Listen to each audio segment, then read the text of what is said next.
This is a momentous occasion, and I am honored, humbled, and very happy to be welcoming such remarkable beings. So I'm going to give you my classic hello to all the thousands of people that are watching and the, God willing, millions that will be touched by this as it goes viral and be shared over the years, the decades, maybe even the century.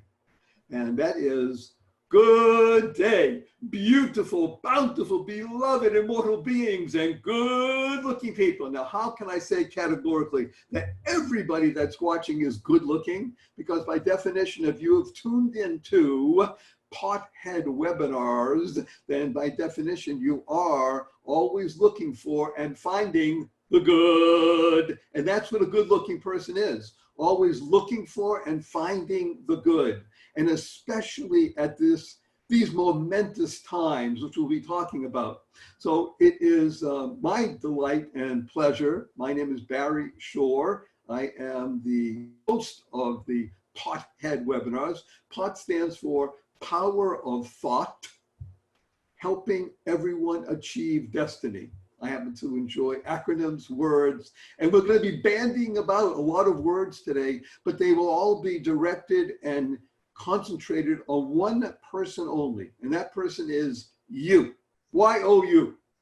People around the world are tuning in, but let's be blunt. You tuned in for one reason only, because you care most in the entire world about you. Y-O-U-E-W-E. And that's great, because when you become the best you make the world a better place. You build bridges, create more harmony, more joy, happiness, peace, and love in the world, which was, if my humble opinion, the calling card of the person that we are honoring in this particular segment of Pothead. And that is a dear friend for decades, a mentor, a business rival who helped me make my first $1 million cash at the age of 30. I'm sorry, 32. And that is Berny Dorman. May he rest not just in peace, but may his name continue to be a blessing, as it is right now. And what we'll be doing, in my humble opinion, is channeling our inner Bernie to share with everybody, because it was because of Berny Dorman, his remarkable wife, September Dorman, and the people that he was able to surround himself with and choose to be part of his great circle called CEO Space, which literally rippled out to the entire world, such as Sharon Lechter, David Corbin, Aaron Young. Remarkable beings who are here today for one reason only, and that's to share. SHARE stands for spreading happiness and rejuvenating energy. How you like that one, kids? Spreading happiness and rejuvenating energy. That's what we do. I'm going to lay out the format, which is that I'm, God willing, going to be speaking less and listening more. Not always the easiest for me, but I think we will find it of benefit to you. And I'm going to just say a few words about me, but put that on the side. And then I'm going to ask each one of the panelists to introduce themselves. 2 minutes, no interruptions, but 2 minutes only. And then we'll go into questions. We have, yes, thank you, got that, Aaron, right? We will go into questions. We have about 112 questions that I channeled in. Most of them are very similar. So we got about 11 or 12 questions that are really pointed. Half of them have to do with COVID, because this is 2020. And for decades from now, people will be talking about 2020, maybe a century from now, we'll be talking about 2020. So half of the questions have to do with COVID and others don't, because we're going to be beyond it at some point.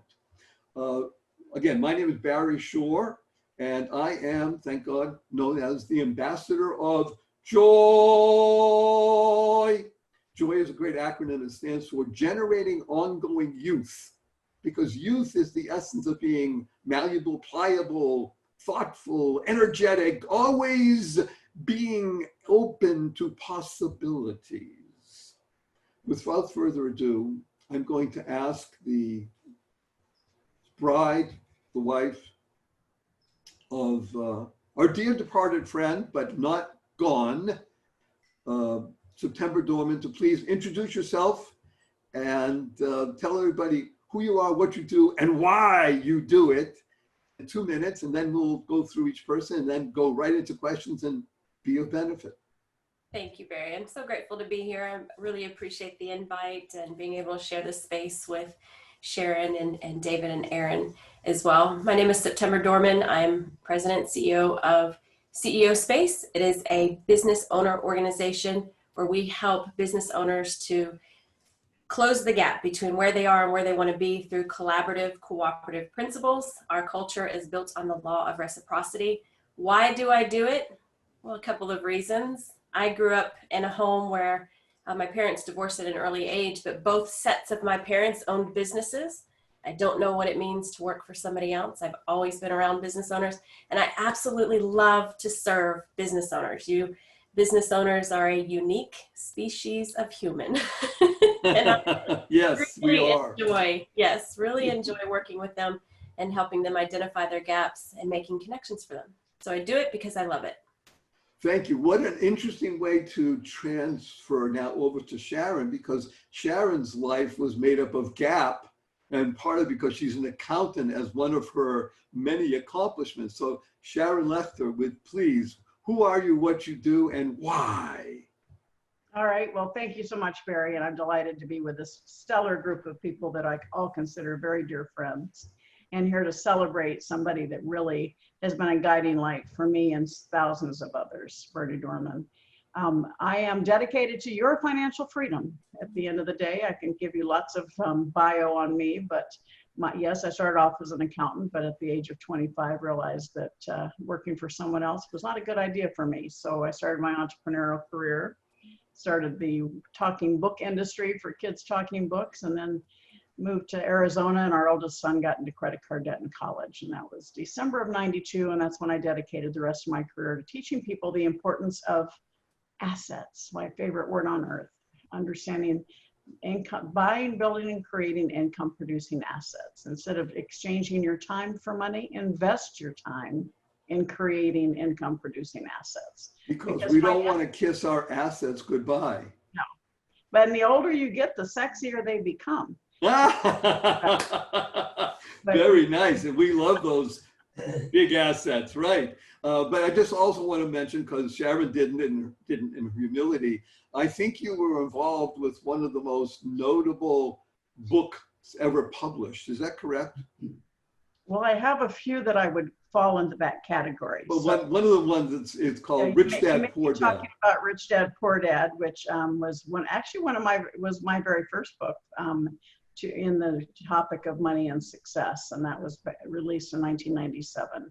And that was the first of 14 books or 15 books that I wrote in the Rich Dad series. So, but I also think that Outwitting the Devil is an earth-shattering, life-changing book, as is Think and Grow Rich for women. I've written 25 books, so I think it's been an incredible journey for me, but at the end of the day, it's all about providing information and highlighting others that have unique skills and opportunities and lessons that will help people accelerate their path, because true success comes from learning from others. You know, I heard a phrase, smart people learn from their mistakes, geniuses learn from other people's mistakes. And Berny was an absolute champion at bringing together tremendous talent, tremendous experience, people who've been through valleys and through hilltops, and are there to share and support others. And so I just want to really highlight my experience. My success is incredible. I'm very pleased. I'm very honored. I'm very humbled. But a lot of that was on the backs of others. And Berny continued to make me, he'd introduce me and I'd say, who is he talking about? We're talking about you. Yes, he always made you feel like you were on top of the mountain. Absolutely wonderful. Speaking about genuinely, he did it from his heart. And speaking about protecting assets, let's move to wonderful Aaron, whose life is dedicated to protecting assets, and he knows a lot about it.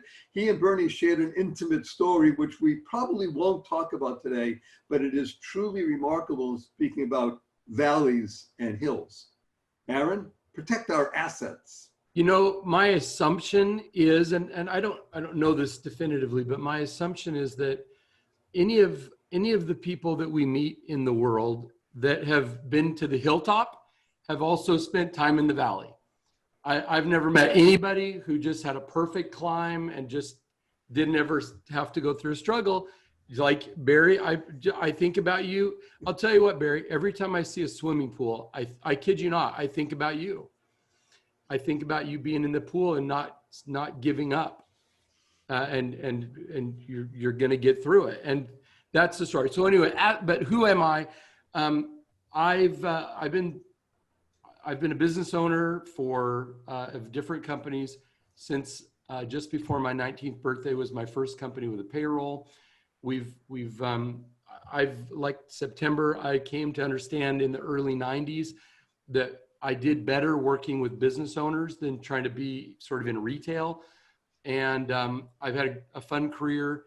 We've had some challenges, but the challenges have been, I thought, appropriate tests against the fabulous life I've been able to enjoy. And so I look back and I see how the challenges were springboards. It sounds so corny, but But my very first comment or conversation with Bernie, very first one, I said, before, I appreciate you knowing about my business and wanting me to come to your event and wanting me to give a talk, and that's great. But before, I better tell you about my valley story. And I said, I'm just going to rip the Band-Aid. And I told him like in one sentence, and he said, okay, you tell me your story and I'll tell you mine. And it was like this great leveler. It was like, oh, I can relax. I can be open.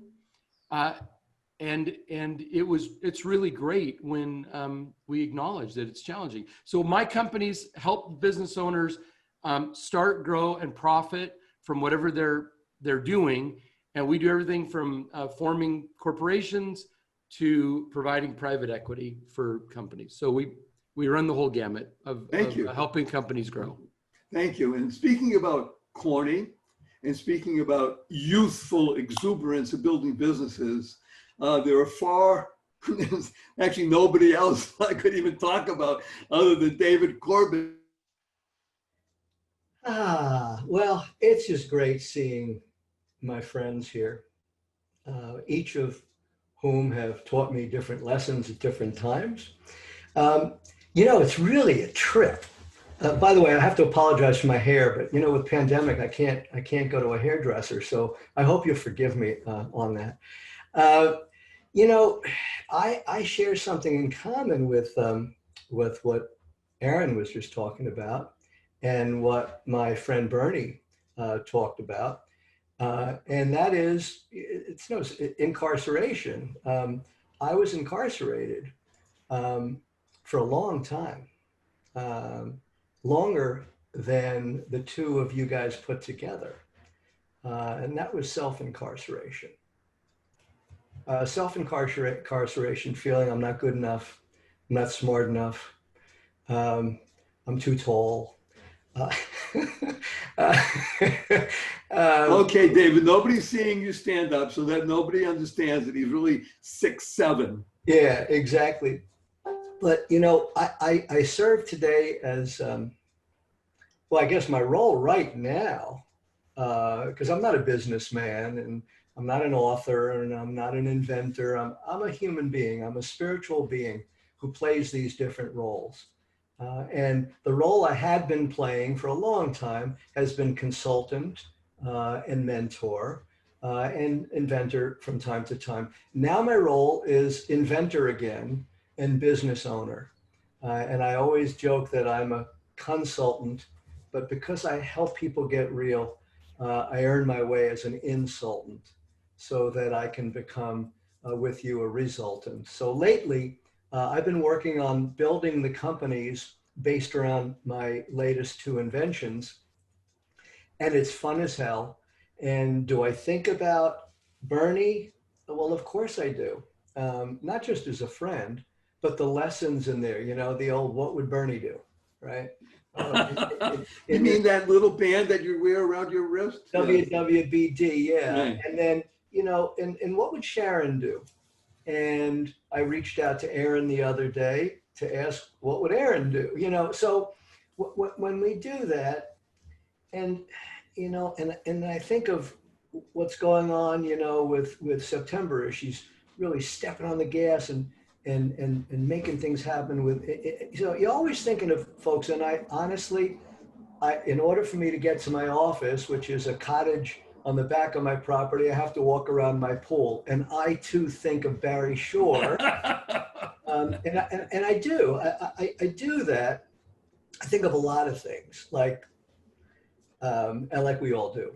Okay, but let's go now to questions and such, because I believe that people are certainly feeling the power of thought that is channeling through these remarkable beings that have agreed to give of their time today, which is the most valuable thing we all have, to give of their time freely for you. Again, this is all about you, YOU. It's not about September or David or Barry or Sharon or Aaron. It's about you.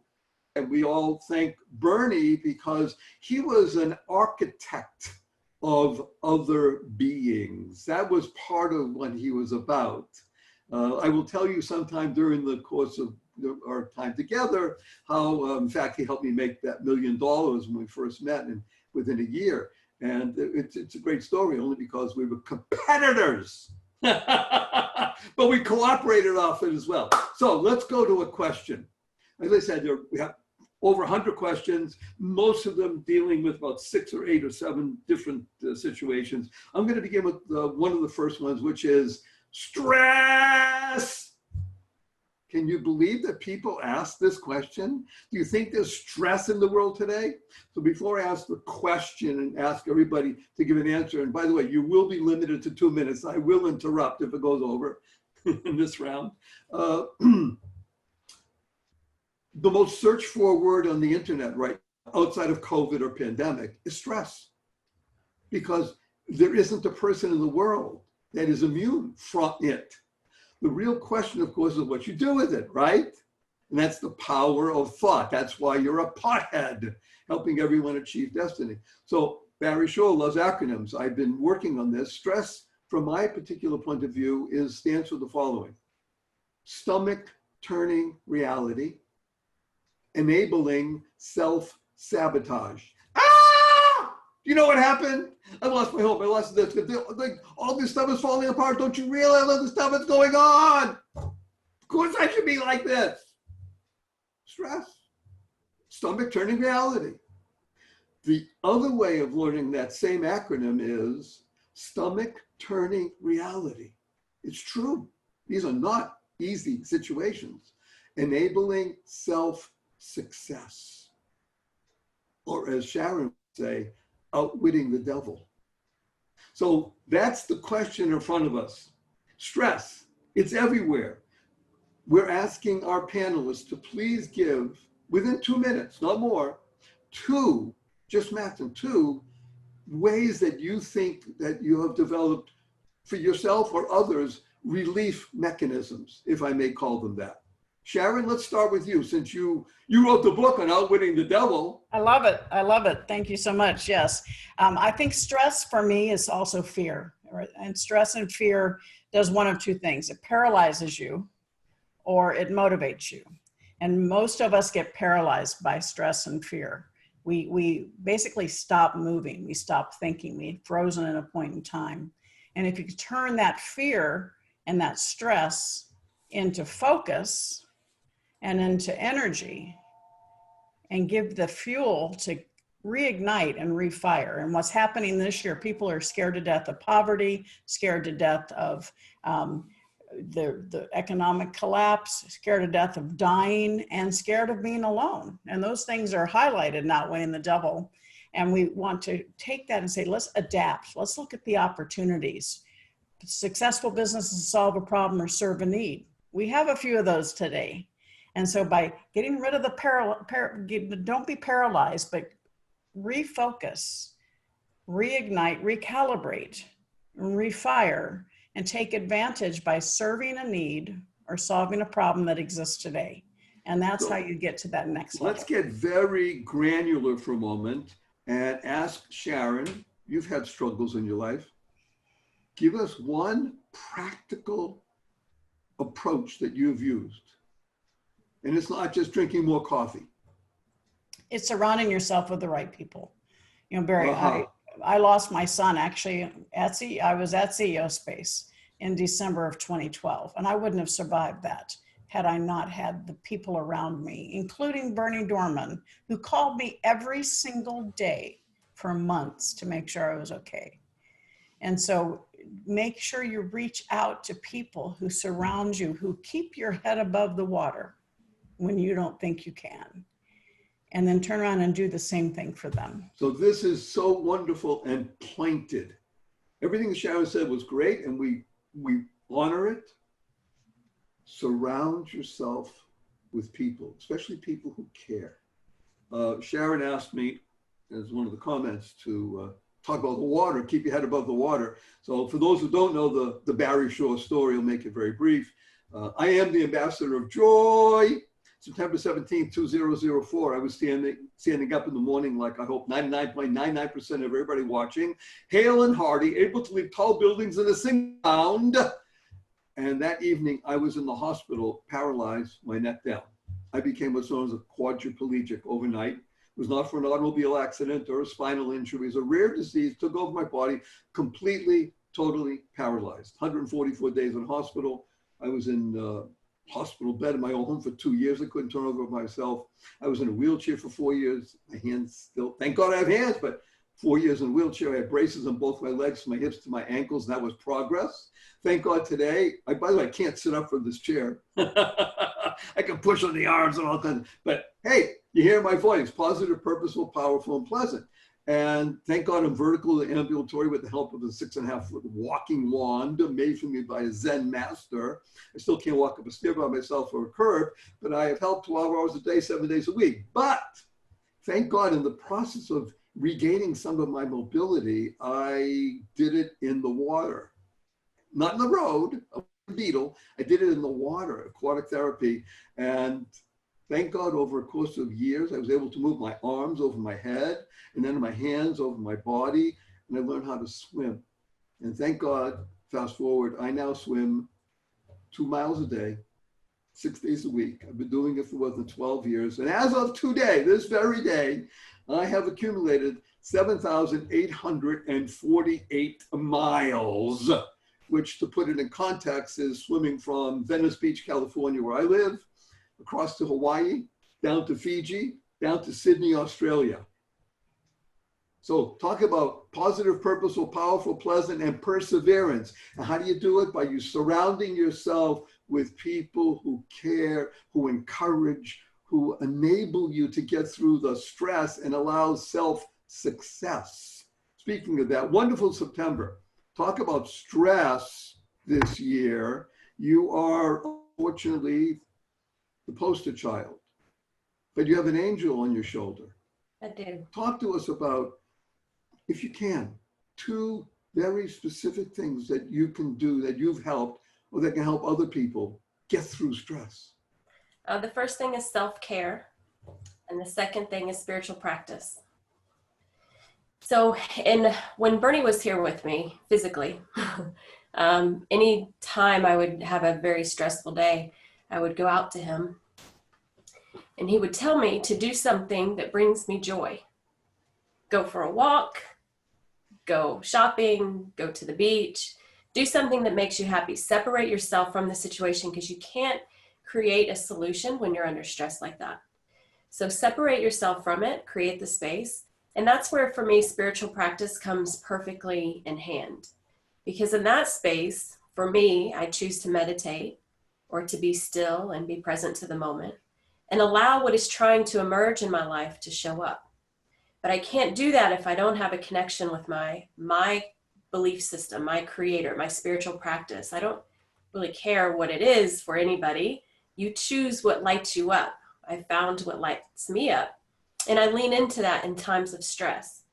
And grief, Sharon had talked about losing her son. I can't even imagine losing a child. A husband's hard enough. But sometimes you have to surrender to what you're feeling and just let it pass through you. Don't resist it. just surrender to it, allow it to flow, allow it to be what it is, and don't allow yourself to sit in it, in the mucky muck. Get yourself, do what you need to do. Cry if you need to cry, get it out. Then find something that will reground you. Sometimes it's just nature's a wonderful place for regrounding. I go to the beach a lot. Walk in nature, take a walk on a trail, and begin to appreciate the things that are around you. It's a beautiful tree, it's a beautiful sky, that's a beautiful bird. And then you start holding gratitude and appreciation for what's around you.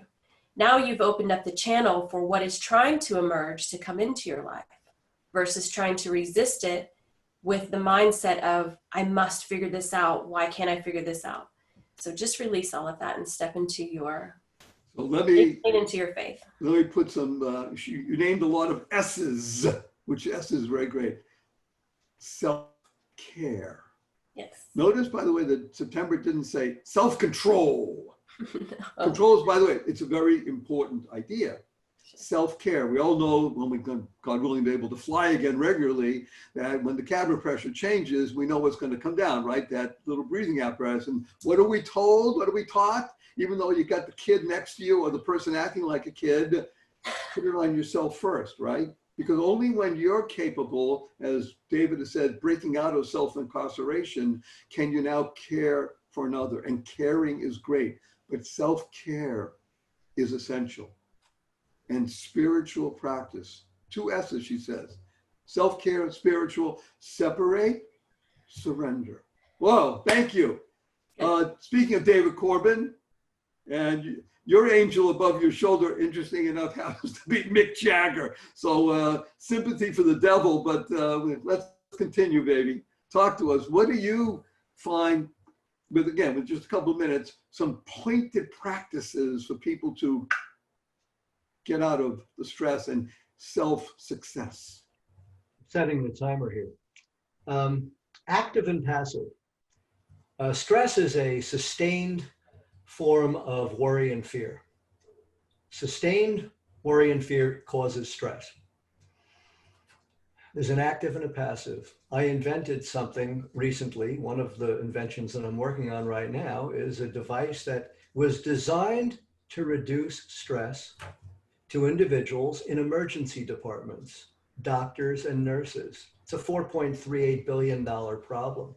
I illuminated that and said, if we face, follow, and fix that, what could it be? So we did, based upon the work of September Dorman, realizing that nature is an important part, we went into the science of biophilia, which is the study of nature and its impact on the human condition. So we had a Emmy Award-winning videographer, Emmy Award-winning music score guy. We put together a video, a pod. Doctors go in there, they look at the audio, they look at the video, and they go from their crazy roles and goals down into their souls. Takes about 3 to 5 minutes for that. That's passive. And it works, and we're kicking butt, and we got Harvard Business Review looking at it now. We've been in magazines and television. We're excited about that. I love that. The other part, in addition to doing that, is to illuminate, is to confront that which you have sustained worry and fear. Shine the light on it, put your nose towards it, and deal with it. Face it, follow it, and fix it. I too use meditation. I too use exercise. And those work for me. But I just want to remind people, as you're confronted or you're experiencing the stress, when you have your body, the quadrinity, your body, your physical self, your intellectual self, and your emotional self, they're dealt with. You ask them what they need, and you give your physical, emotional, and intellectual self what they need. Then and only then can your spiritual self, the other part of the quadrinity, take off. So get real, ask yourself, what am I not confronting? What's bothering me? What's really bothering me? Try to eliminate or reduce the force to that. You can do that with and through meditation, with and through nature. Thank you so much. So let's just, again, do a summary. David's mentioning active and passive, which is great for those in the Orient, and we have a lot the Orient right now, whether you're either physically there or you're here, that's the yin and the yang, the plus and the minus. That's the essence of life, that flow of active and passive, as he mentioned. And he also talked about illuminating, enlightening the dark. And when you do that, even with the smallest amount, a tiny candle can push away enormous amounts of darkness. It really is talking about asking yourself, be asking yourself. And he gave us a new definition for PMS. Be physically, mentally, and spiritually aware. So I like that. Thank you, David. Aaron, what do we do with stress? What are some real actionable items?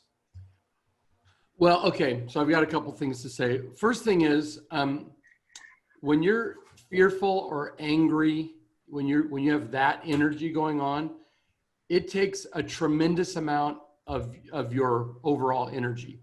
So you can't sleep, you don't really think as well, you have a hard time with other relationships.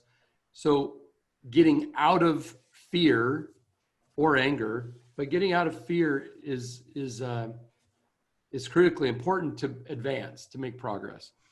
The things that I do that are nuts and bolts kind of things, the first thing is, so I'll give you the simple one and then the little bit more complex one. The simple one is, we all make decisions.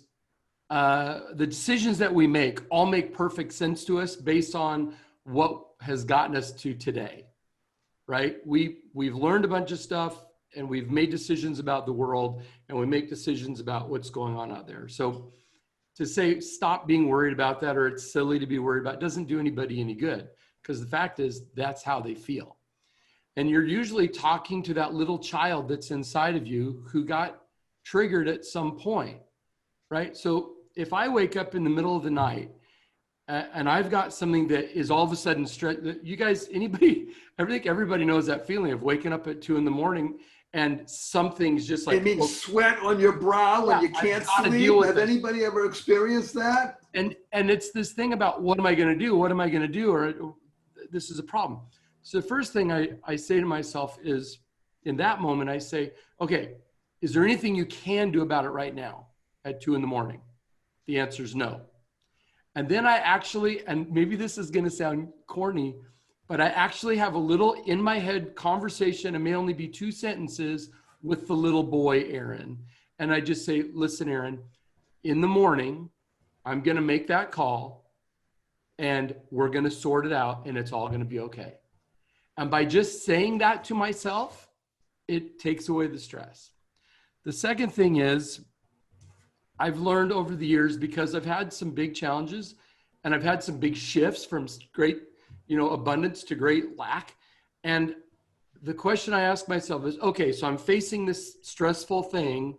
What's the worst thing that could happen? What is the worst thing? Okay, if that happens, then what would I do in that situation? And as soon as I know what I would do, even in the worst case scenario, it relieves the stress. It goes away. Oh, okay, I see there's a way through it. But as long as I don't figure out what might be a solution to the worst case scenario, as long as I only look at the worst case scenario, I stay scared. As soon as I go, is there a way out of this? Oh, there is. Okay, well then I can deal with it. And okay, so let's do a summary, because that was very good. First question is, when you wake up at, actually it's not 2, it's usually 3:33 in the morning. For me, it's 2, always. For you, it's 2, it's me at 3:33. You say, okay, what can you do? What can I do about it right now? And guess what? The answer almost always is, nothing. It's 3:30 in the morning or 2 in the morning. You can't do anything about it. But that was a very nice idea. Speak to your inner being. You said your little Aaron, but speak to your inner being. And the other part is, well, much like what Dave was saying, is figure out what's the worst thing that can happen. What's the darkest, worst thing? And if you could shine a little light on it and recognize it, then maybe, just maybe, say, okay, that's the worst. Okay, I'll deal with it and move forward. And by the way, that's going to bring us into our next question. This is a very specific question, but it was maybe 20, very similar to this. I'm going to use this particular person's question. This person wrote in, says that he and his wife, they have 60 restaurants in Southern California. Ah! And I say Southern California because there's a lockdown in California that seems to be more aggressive than other places in the country. 60 restaurants, 28 already are closed. Others are on life support. He has almost 4,500 employees. He needs some concrete suggestions. Again, we're trying to limit this to 2 minutes. Some concrete suggestions. Now, maybe you can, maybe you can't, but just think of the situation. There's a guy, or he and his wife, 60 restaurants, things are happening. Who in the heck would ever think in February that by wherever we are now, September, October, that, this is catastrophic. Who wants to go first? Sharon, please. Thank you, Barry. Yes. Well, I actually have a client that has 20 restaurants, and so not in California, but obviously they had the same issue, interruption, and they immediately overnight went into a family packs to go business and contacted large condominium sections and apartment complexes, and they've made more money in the last 3 months than they had in the 6 months prior, because they were able to understand the fact that they did not have control over what was happening, but they had control of how they responded and how they adapted. And by doing that, they were able to keep all of their employees. Some employees chose to leave because they could make more money on unemployment, but they continued by changing the formula, and they now are making the well thought of and written up because they're creating, again, they're identifying the problem and serving the need. And so by doing that, they adapted and have really, they're on the front of the wave, and they're happier than ever. This is wonderful. It's again, blocking and tackling, as we say in football terms, identifying the problem, finding the need, and serving. That is beautiful. Thank you. September, do you have some comments, insights? Yes, I do. I just finished, I'm a big reader. And I just finished reading a book called Profit First. I'm grabbing it. What is the name of that book again? It's called Profit First. I'm grabbing the link and I'm putting it into the chat box so you can get that. But this is by the way, that's Profit, not Prophet, right? That's right. Profit. As opposed to first profit, right? Okay. Yes, Profit First. So really it just talks about how to manage money differently as money comes in. Instead of allowing it to go out, you're actually distributing it amongst 6 different accounts on a percentage basis so that you're taking your profits first. But that's just one aspect of it. Another aspect of it is looking at your finances of what you have and making some hard decisions. It's not easy to make those decisions, but to make the cuts that are required for you to continue to grow. Maybe you've got to cut back on some of your restaurants. It's not forever, so don't have that in your mind that it's a forever solution. It's a temporary solution to a temporary problem. And as things begin to turn around and your money and your profit starts growing, when your profit starts growing, then you can reinvest back into your business to open up the restaurants that you wanted to, but take out the ones that are not producing at a particular level. I would start there, and then educate yourself on new ways to manage your money. And Profit First is an excellent, excellent book. I highly, highly, highly recommend it. I wish I had it 12 years ago. Things would be a lot different. This is wonderful that people are hearing about it now. Thank you. And I think you mentioned something else that is really of note. And it's none of what we're talking about today is easy. I mean, we're dealing with people who have life experiences, deep, powerful, plentiful life experiences to share with us. They know a lot, and collaboratively, they know remarkable amounts. September used 2 words: hard decisions. Hard decisions are not easy by definition, right? But guess what happens when you make a hard decision? Illuminati. David, what happens when you make a hard decision? So how would you respond to this person with, he and his wife with the 60 restaurants and such? Well, you know, I don't often consult on the run. So before I usually give, I usually ask. But I have a client that owns 31 restaurants, 31 IHOPs. And he used the Illuminate model, essentially. Face it, follow it, and fix it. When you look at people like Barry Shore, who had an issue and challenge, he went into it, he didn't run from it. You ask yourself, what are the things I can do? And what are the things now in this situation can I not do? So what they did, and what I suggest that this restaurateur do, and every other restaurateur, including another fellow that I mentored years ago, and I just ate at his restaurant, is you ask, what can you do? So they created outside dining.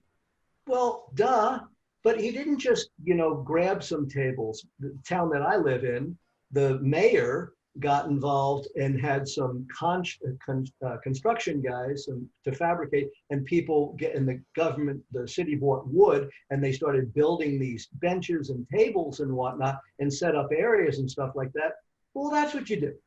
But what my friends have done is they've done the best, so that they know that their brand is X. If they're going to have outside dining, don't create brand slaughter. Make sure your outside dining tables are commensurate and that they're building your brand, because you're either building your brand and being in brand integrity, or you're killing your brand and creating brand slaughter. Look, I learned something from this guy here, James Baldwin, one of my mentors. And he said, we can't solve everything we face, but we can't solve anything unless we face it. So when you know that a pandemic is coming down the road, or you suspect it, or maybe you work under the realms of Sarbanes-Oxley, which says, hey, if you're manufacturing cars, you better make sure that those mirrors, which are made in sub-Saharan Africa, have a way of getting here in case there's a tornado. Look, it's just get real. Mr. Ms. Restaurateur, what can you do? You can do like they're doing in New York City right now and create bubbles outside with heaters, which are air-contained, excellent ventilation, double HEPA filtration. What can you do? So worry, we talked earlier about that. I suggest you do the Minimax regret method with the WPO. You minimize the maximum regret by considering what's the worst possible outcome. When the restaurant hat hits, and I'm writing another book about this called Involuntary Brand Slaughter, when something is done upon you, ask yourself, what can I do? What do I need to do? What should I do? What's my desired outcome? What am I afraid of? I'm going to confront for that fear. I'm going to take action, and action destroys the fear. Okay, this is wonderful in terms of you and September are dovetailing in the idea of hard decisions, which means asking, what can I do? Now, I love that little story about the mayor in your particular town. That was like a collaboration between the restaurant owner and the mayor, because the mayor recognizes that the restaurateur and other businesses are the real reason that the community exists and has the ability to serve. And that collaboration brings us back to our hero, Bernie, who's all about the essence of CEO Space is about that collaborative, cooperative, sometimes co-opetition. Sometimes you cooperate, sometimes you compete, but it's all done in a spirit of growth. So Aaron, you've handled tens of thousands of businesses through your Laughlin Associates. I'm sure you've been confronted with lots of these questions right now. Am I correct? Sure. Well, it's hundreds of thousands. And, I'm sorry, hundreds of thousands of businesses. By the way, everybody should hear that. I'm just playing. But, well, first of all, I totally agree with what's already been said. So from a very practical standpoint, the first thing I would think of for this restaurateur is, if I were sitting down with them, I would be looking at what is your corporate structure and have you organized yourself so that you can do what September suggests, which is close portions of those restaurants or whatever, and have enough buffer between you and maybe the bankruptcy court that your whole estate and the other restaurants don't get taken down. There's a reason why ski resorts, snow skiing resorts often have each chairlift in a different corporation. Because if someone falls out of the chairlift, they don't want to lose the whole resort. They just lose the insurance money on that one chairlift. So when we organize ourselves and prepare every needful thing, we start to separate assets into buckets so that if something comes under attack, or we have to have some part of our ship, some fleet, part of the fleet go down, we don't have to go down with the ship. That's first thing. Second thing is, so first thing is, what's your structure look like? And have you given yourself enough separation of your assets? That's the first thing. If they've got 60 restaurants, I'm assuming they're pretty sophisticated people. Second thing is the thing that I think is super hard for most entrepreneurs, which is you start doing something and you give it a lot of energy and a lot of work and a lot of sweat, and you get a certain level of juice from saying, I have 60 restaurants or 30 restaurants or this many employees or this many whatever. And you become so doggedly attached to getting back to what it was or forcing something to happen that you don't go, oh, guess what? This doesn't work today. So I'm just going to stop doing it. Now, I know there's leases and all kinds of dangling issues around something like 60 restaurants, but what people don't realize is sometimes the thing you were doing, selling rolls of film, is no longer a big business. Oh no, really? You don't I just see invested. 7-Eleven or Photomat, remember that? Well, Right. That's not a thing anymore. So to doggedly pursue it is a fool's errand. And sometimes we have to go, if the world's changing. My client that owns a bunch of restaurants, they shrunk down and went to a lot of window service, and he's making a lot of money too by just subletting some of his space and going into a much smaller footprint. Now, it doesn't work if you own a big sit-down restaurant. And I feel sorry for the people that are dealing with this, and I hope that it changes soon. But the reality is sometimes you have to just know when to call the game. So this is a great segue into the next question, but I just want to give a little context to what you're saying here. Is wonderful. The idea of understanding structure. So it never would have occurred to me that a ski resort would have each individual chairlift. Listen, and by the way, it's you know so the yellow wonderful. yellow cabs in New York? Yes.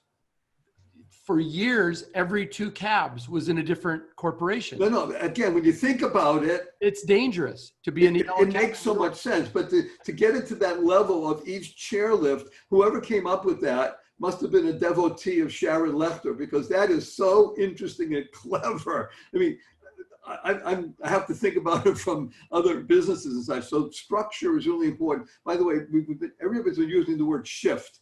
Now, shift is a wonderful word. Unfortunately, most people just don't pronounce the F often enough. So they end up with the other part of that word. But the other point is that you're right. What works today, meaning yesterday, may not be working today. And by the way, even if it wasn't COVID, but because you get fat and happy, as we all know, right? And once you get fat and happy, then obviously the slaughterer comes along. But the point is that right now there's a big push on something called ghost kitchens.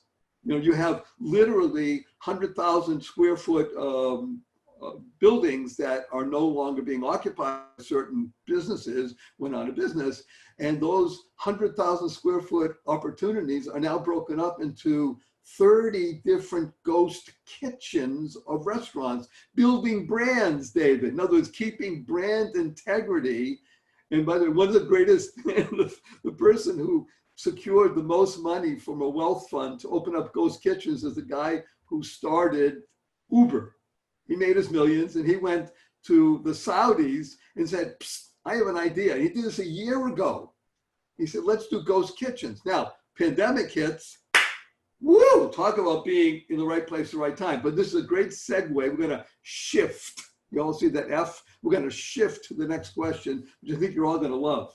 Again, this question is probably, I have 30 times. Where are the opportunities in COVID and post-COVID? Because there will be a post-COVID. This is America. This is the world. There will be a post-COVID. Who would like to begin? Where are the opportunities in COVID, and where do you see opportunities in post-COVID? Who wants to begin? I'll do it again. Sharon. I love it. She steps right up. Got to take action. Got to take And by action. the way, that's the final question, which we're going to get to, because I think that is the catalyst to everything in life. Please. Well, as Napoleon Hill said, out of every adversity comes a seed of an equal or greater benefit. And those people that are right now looking for the gaps, all right, we can spend time looking at the problems, all right, but if you don't do that in order to find the gaps, you're not going to get ahead. And so where are the opportunities? Now, some people have gone overboard. I know a lot of people that thought they were going to become billionaires by making masks, all right? And then they stepped into it too late. And so they spent a lot of money getting up and running, and then they don't have the market. So where are the opportunities, where there's a problem and where there's a need? And so you look and say, okay, healthcare is a huge one. How can you help people benefit themselves? I have a friend, client, kind of mentee that created a UV sanitizing piece of equipment, and it was invented for kids' toys, that type of thing. And it's just gone through the roof because you can throw your masks in there and it gets sanitized. So immediately she understood she had a different market. She found the gap. And so where is the gap in your industry? How can you adjust what you're doing? Now, a lot of people are using the word pivot, and I don't like that word because that means one foot is staying place and you're allowing people to throw you off course. So I don't like the word pivot.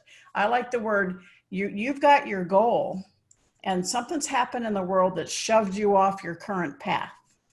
And so you still have that goal. You just readjust, recalibrate, and get there. And you see what the opportunities are to help you get there more quickly. This is very good. So let's just focus on the last part, and then I'll go back to the first part. You still have your goal. In other words, your goal may be whatever you articulate your goal, but it may not have to be specifically in that particular situation. You're using that at the moment. But I love that you mentioned about finding the gap, because this is the essence of what September said is what CEO Space is all about, what she's all about, which is enabling entrepreneurs, these unique beings of which you see 5 of them in front of you right now, closing the gap. So September, you're up because Sharon teed it up for you. So get it out of the park, kid. Close the gap. Well, I think that we're all, okay, so maybe for lack of a better word, pivoting.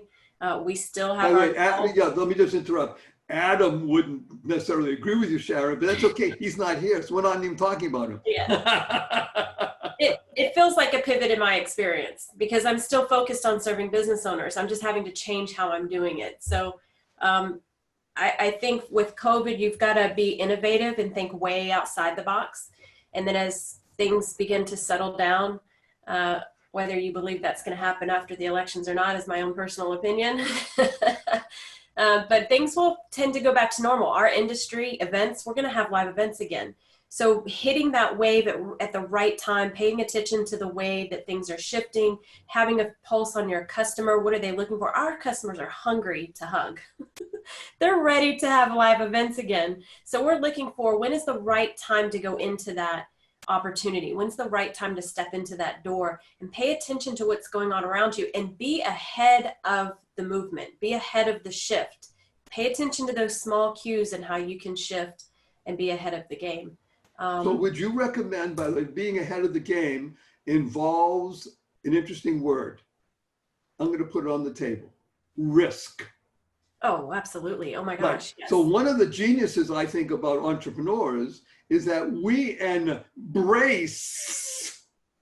risk when we look at it. In other words, we'll shift to David Corbin here, because part of it is you can embrace risk if you do your work, right, David? If you organize yourself and understand where the risks are and minimize the risk, but embrace risk. Is that fair to say?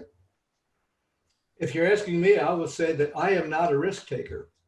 Okay. I am a calculated risk taker. Well, yeah, okay. I'm saying. I will always, I believe errant assumptions are the root cause of most business failure. And when you test for those assumptions, you can then move forward into your endeavor without the stress because you've confronted, you've illuminated, etc. Action, reaction, cause, and effect. If you look at the ambient effect, ecology is the ambient effect of something. It's not really, you know, cans and bottles. Ecology is what is the ambient effect of that which you're doing. And so when you see something that hits like, let's say, a pandemic, you hallucinate. What's going to happen here? What could, might, or what's going to happen here? If you got, let's say, autonomous cars coming in, well, then you realize, well, I guess we don't need a garage at home because we're not going to have a car. Well, then that means you've got construction companies that are going to convert the garage into a grandma's flat or into an Airbnb flat. So think out there. You know, we always talk about don't, you know, look at where the puck is going, you know, where the puck is going, look where it's going to end up and stuff like that. So the opportunities are there. Look, the entrepreneur.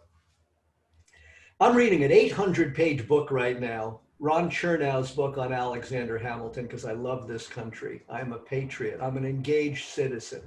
And the entrepreneur has built this company, the greatest democratic country, this greatest democratic republic, revolution, experiment, etc., which I think is fragile right now. But nonetheless, the entrepreneur is going to do that. Look, we are entrepreneurs, and the people who are listening to this, I believe, are engaged entrepreneurs. And I want to remind them of this. When you anticipate that X is going to happen, then Y is going to follow. There's going to be an action reaction. There's going to be an ambient effect. When I hit this through the law of the law of resonance, it's going to hit something else. So what can happen? I've had a business in the hospital industry. So what's going to be the ambient effect?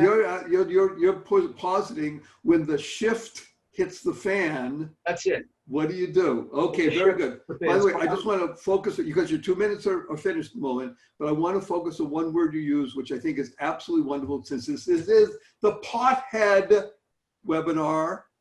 David used the word hallucinate. And I love using LSD, laughing, serenity, and desire, or dancing. That's what we call it.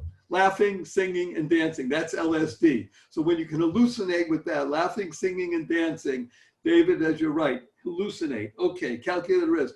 Aaron, what are the opportunities in COVID and maybe PC, post-COVID? Okay, so my perspective on this is, well, first of all, in COVID, especially a few months ago when everybody was feeling more willing to hibernate, you know, I think everybody's, as September says, kind of pushing now to let's get on with this. Isn't COVID over yet? When everybody was hibernating, it gave people a chance. I was talking to a dear friend of mine, a dear friend of a lot of ours here named Mary Morrissey, a couple days ago. And I said, you look 10 years younger. She goes, I haven't been on the road. I haven't been traveling. I've been home. I've been relaxing. I've been sleeping, right? That was something good that was going on in COVID, that you could relax, you could self-reflect, you could recalibrate. Okay, but post-COVID, here's the thing I guess I want to say, and your restaurateur is an example of somebody that we have to think about. I said a minute ago, people get doggedly committed to the path that they're on, and to the point of having blinders on. They can't see something else, and that thwarts their future a little bit. And my sort of general philosophy is there's not one path to the top of the mountain, not even to Mount Everest. There's multiple routes. And in business or in life, there's a million routes, right? What you have to get clear on is, what is the outcome that I want out of my life? Because maybe it'll be restaurants, and maybe it'll be UV lights, and maybe it'll be masks, and maybe it'll be, who knows? If we're always focused on the outcome, the big outcome, why are we giving our time, our money, our social capital, our resources? Why are we giving this to this project? Is it actually going to get me to the life I want, or am I a slave to the business? So this is a great way to bring this segment into the top here. Is you mentioned something that September had said also, self-care. The beauty of COVID, and it's very hard to say those words to a lot of people, but the beauty of COVID, especially for entrepreneurs, I believe, because we are forward-looking people. Am I correct in saying that? The essence of entrepreneurial is forward-looking. Not so much pie in the sky, but forward looking. I like that idea of hallucinating, David, and using LSD, laughing, singing, and dancing, and pothead, because it has to do with this other part you just mentioned, Aaron, mindset. Where is your mind set? What have you been able to articulate your goals? Personally, I try to do it at least once a year, sometimes twice. And I'm Jewish. I don't know if anybody noticed that, but I'm Jewish, and as is David, and most everybody on this call, by the way, you just don't know it. But the point is, we just had something called the Rosh Hashanah, the beginning of the year, the head of the year, and it comes at a particular time. And it is the time of reflection. The genius of life is that if you make time, as September urged us with meditation and self-introspection, then that pays remarkable dividends. Again, we're talking about business, we're talking about money, we're talking about profit. If you really want to measure things, then where are you getting the most benefit? Because if we're willing to invest our most precious asset, Sharon talked about making sure your assets are big and growing and investing. The greatest asset that you have is your time, right? And as we said before, who are you spending time with? Right? Time, by the way, stands for thoughtful insights, meaningfully expressed. Because when you luxuriate in time, you really may have the benefit of doing what it is that we all want to do. In my humble opinion, entrepreneurs are here to do what you said, David, to revolutionize the country, to bring enormous benefit and service, as Sharon is saying. That's what we're here for. That's what entrepreneurs do. We look for opportunities to be of benefit. Everybody here is a Bob, being of benefit. That's what we do. We have just a few more minutes. I would like to, okay, again, I get so many great questions here, but we'll sort of finish with this one because this is an upper. Not that this has been down here. By the way, we got so many wonderful comments on everybody's introspection. People are loving this, by the way. So again, thank you, September, Sharon, David, Aaron. Remember, everybody watching, this show is only about you, Y-O-U, E-W-E, for you to be the best you possible, because when you are, you make the world a better place. We need you. Spaceship Earth needs you to be the best you. Hallucinate, laugh, sing, dance. Okay, you ready, kids? Only 2 minutes each. I'll try to moderate. How to live with wow now. Shall I repeat it? I made that up, but almost all the questions come like that. I thought it was pretty cool. How to live with wow now, not future, now. Who would like to go first? David Corbin, king of the wild frontier. Oh. So on the Day of Atonement, I decided to put my cell phone down and not look at it all day. And that was tough. One of the greatest benefits of my cell phone, in addition to keeping in touch with you wonderful people and so many others, is the camera. And when I take a picture, as I just did this morning, and I'll post it on my Facebook, of a cactus flower that came up, I focused in on that flower. And then, and you've probably had this on vacation when you have a camera, then everything else looks so photogenic. You see things in a different light, in a different view.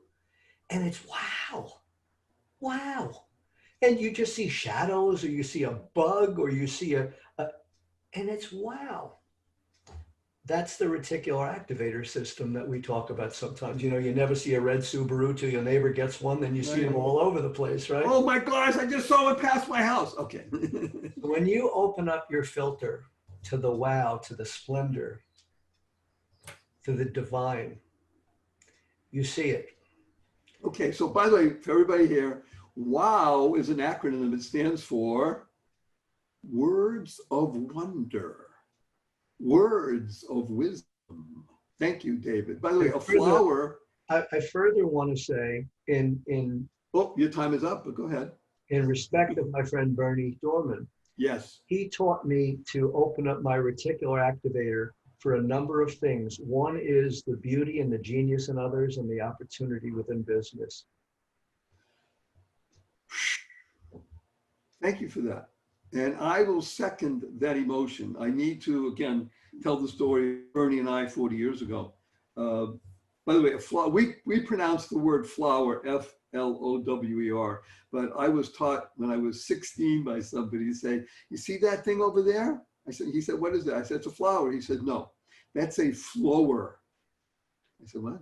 He said, that's a flower. Don't you know that that is alive, that there's energy flowing throughout it and all the things that are happening? So it went on for about 10 minutes. I said, whoa. So I've never seen a flower other than it flowing. And I thought that was a very nice point. And there's Day of Atonement is Day of Atonement. Okay, who would like to go now? How do you live with wow now? Who's up? I'll go. I probably wouldn't be doing what I'm doing right now if it wasn't for Bernie, because after I lost my son, he kept in touch and he kept saying, Sharon, you have a bigger game to play. You have a bigger game to play. All of us have had things that stopped us in our tracks, whether it been the pandemic this year, an illness, a death, a financial setback. But you're still here for a reason. And what you've lived through and what you have survived, you can help others that are going through the same thing. And so to get the greatest joy out of life is to know that you're being in service of others and understanding that we have all been in that place of neutral, living without joy in life. And you're here today for a reason. There's still more for you to do. And so reach out and touch other people and understand that your joy is completely dependent on you from the inside. So I challenge you with this last question. When was the last time you did something for the first time? Add curiosity. Let's repeat that, Sharon. Let's repeat that. I want you to add curiosity and creativity in your life. When was the last time you did something for the first time? Again, everything you're hearing and loving is directly from Bernie. We're channeling our inner Bernie. And I love that. You have a bigger game to play. By the way, hope is what he gave you. I'm saying that. Hope stands for helping others progress every day. That's what you do, Sharon. Thank you. Helping others progress every day. I'm going to go to Aaron because I want September to top it off because we're talking about our inner Bernies. Yes, Aaron. Well, How do you live with wow now? Well, first of all, I'd like to know where I can buy the little book of acronyms. Because I think you need to publish one if you don't have one. I would like to have it. Aaron, I will, with your permission, I will send you. We have already 400 plus, and I think you're going to love it. I would welcome that. I think everybody listening would welcome that. Okay, So, thank you. okay, living with wow now, I guess, and this is going to sort of go along with what others are saying. I'm a gigantic believer. September said she just finished this book, Profit First, and separating things.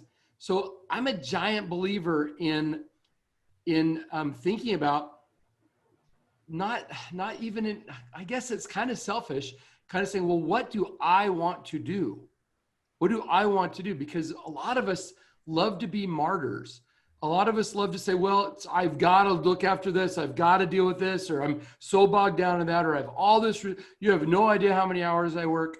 And we play this martyr game. And I think that as long as we talked about self-care, and there's a great idea called an artist date, comes from a book called The Artist's Way, where you just go out and you don't have a plan. You let the wind blow you. You know, that's when's the last time you did something for the first time? And I'm just a huge believer in, if I don't block time out for the things that light me up, how can I be full of light for anybody else? And so I don't care if you're broke. I don't care what the situation is. There's got to be times when you say, now I'm going to go do something just for me. And it may be something as simple as go for a walk or go to the beach, as September talked about. And it may be something like, sometimes if I have a little success, like some little thing happens, I'll go buy a little thing. I'll buy a pair of socks. You bought a pair of socks for your wife. That's what you did. But So you see what I mean? do things because to celebrate do things to feel like you're alive and you celebrate, not celebrate, celebrate, dance to the music. So a great comment up on the board here. That's why it's so nice to have people.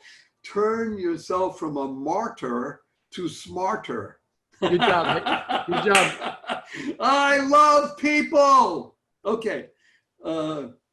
Everyday people. Well, that's another nice song. Everyday people. Okay. September. We're coming towards the close of this session of Pothead. We've been channeling our inner Bernies, and I leave it to you. How to live with wow now. I think that Sharon and David and Aaron have really brought up some great points, that you've got to be in touch with yourself. What is the relationship that you have with yourself? Aaron had talked about triggers. Well, that's trauma healing. That's integration work. That's the hard stuff. That's facing the things that need to be healed from our past so that they no longer show up and self-sabotage us in our efforts. So what's your relationship that you have with yourself?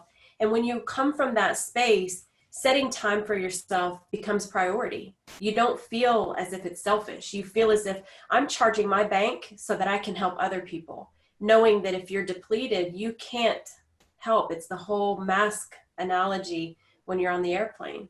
So what's the relationship that you have with yourself?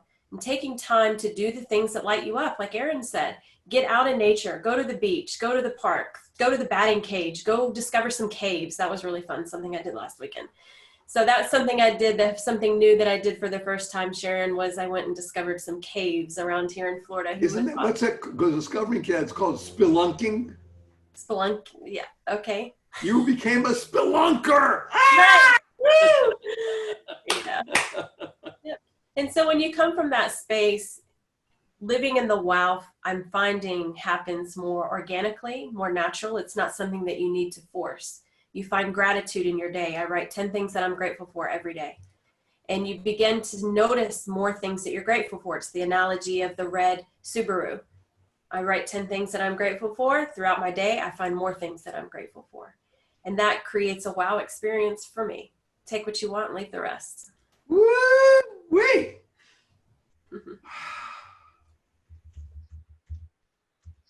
Again, a tremendous thank you to each one of you. Thank, by the way, stands for to harmonize and network kindness. To harmonize and network kindness. The Dalai Lama has been quoted as saying, and we can read in his writings, be kind whenever possible. And it's always possible, because kind stands for keep inspiring noble deeds. You mentioned, September, about, everybody did, about yourself. So we have two parts of self. There's the lower self and the higher self. The lower self stands for seeking excitement, losing focus. That's what happens with a lot of people, right? Entrepreneurs have recognized the ability to move into higher self. When you recognize higher self, David, you know that you are a soul experiencing life fully. And we, as entrepreneurs, people out there at the tip of the spear, as it were, the leading edge in the world, because that's what entrepreneurs do. We're leading the world in joy and happiness, peace and love. That we know that the most important talk that exists in the world is self-talk. Am I correct in that? Self-talk stands for knowing that you're a soul experiencing life fully, teaching always love and kindness. I didn't arrange this, but that's my bridge to talking about Bernie, which I'd like to do for a few minutes. Teaching always love and kindness. I hope I can do this without crying too much or choking up, but so most everybody here on the call and seeing this over the years and be viral around the world knew Berny Dorman as an energetic embodiment of the possible. Is that a fair statement? I just made it up. Energetic embodiment of the possible. What you don't know is that Berny Dorman evolutionized and transformed many different, not just businesses, but industries. And I'm going to give you an example with numbers, with words, and try and paint a picture. Everybody in the world knows what a diamond is. Diamonds. Bernie Dorman transformed the diamond business from a truly good old boy network. That was a very large business. It was even, I'm talking now back in the 1970s, actually before most of the people were born that are watching this, certainly before September was born, but at least David and I, and no, Aaron, maybe you were even alive then. 70s, the diamond business was a staid business, a beautiful business. It was a simple business, honest, easy. People made money all along the way. It was just, in 1977, Bernie Dorman took an idea and through action, which is the essential element of being a pothead. I'm going to say that, and I hope everybody will agree with me. Remember, pot is the power of thought, helping everyone achieve destiny. Thought alone doesn't make it happen. Action is the key. We have an acronym for action. Action is the key. Bernie Dorman came up with an idea. He took action. He brought in, at that time, his brother-in-law, and laid out a plan to offer diamonds as an investment to people. And because diamond, the word, is so powerful, that he knew he could build a story around it. And he proceeded in the next 3 years to do something that nobody in the history of the diamond business has ever done. The diamond business goes back, doesn't go back thousands of years, really a few hundred years that has been a business, a worldwide business. And within 3 years, Bernie Dorman and his company sold, distributed more than $300 million worth of diamonds. And let me put that in perspective. Doesn't sound like a lot in today's world. You say, well, wait a minute, Amazon does that in 38 seconds. But go back into the late 70s, there was no company in the diamond world that did more than $50 million, not one. Now, De Beers, which controlled practically the entire business, was $1 billion+ industry. But no company, no one company had ever achieved such numbers. It was unprecedented and with profit.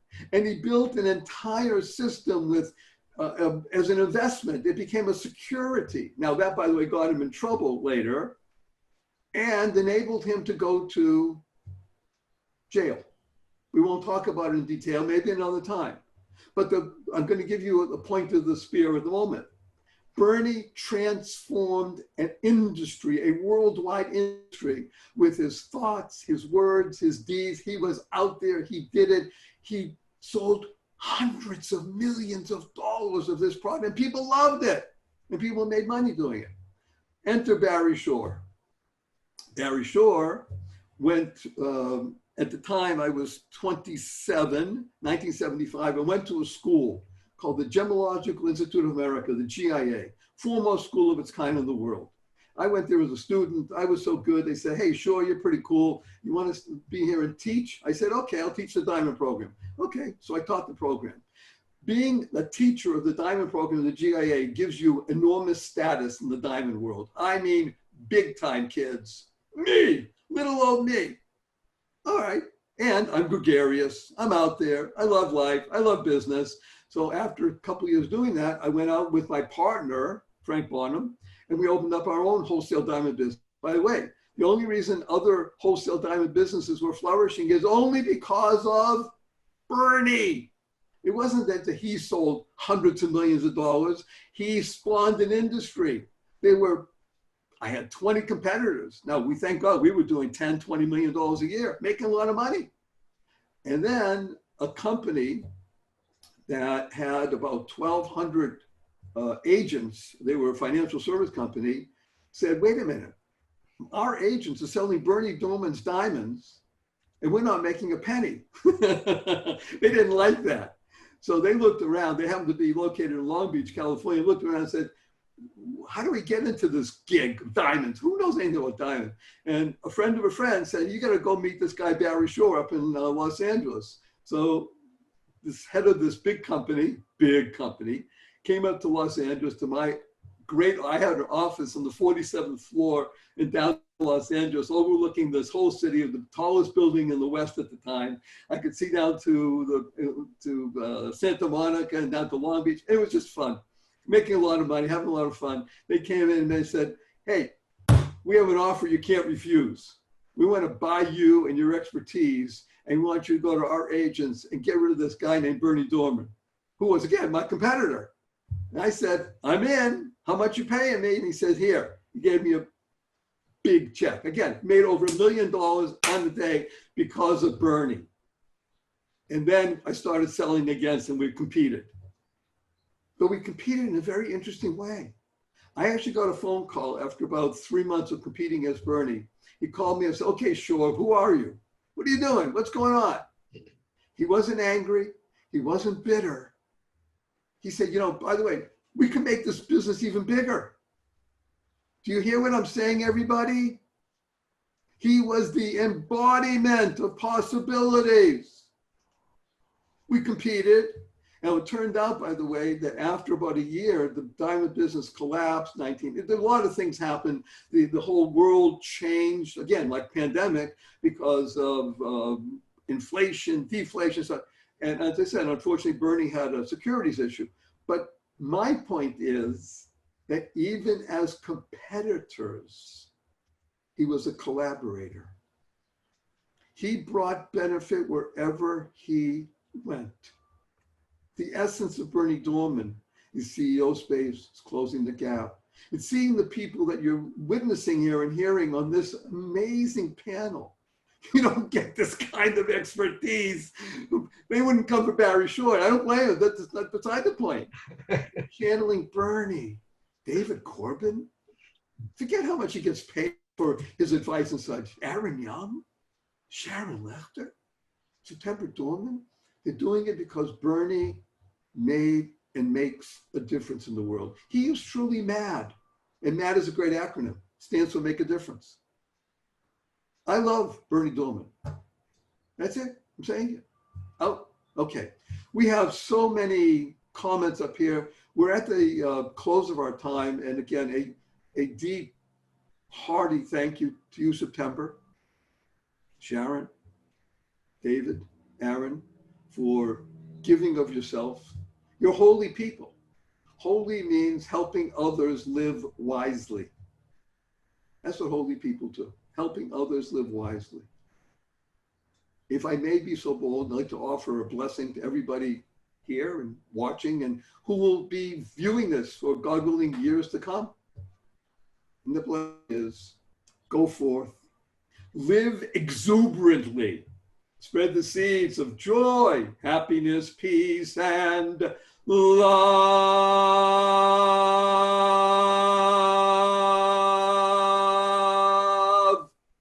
Go mad, go make a difference. Thank you, everybody. Thank you, September, Sharon, David, Aaron. I trust that you enjoyed this as much as I did and all the people watching. Thank you again. Bye now.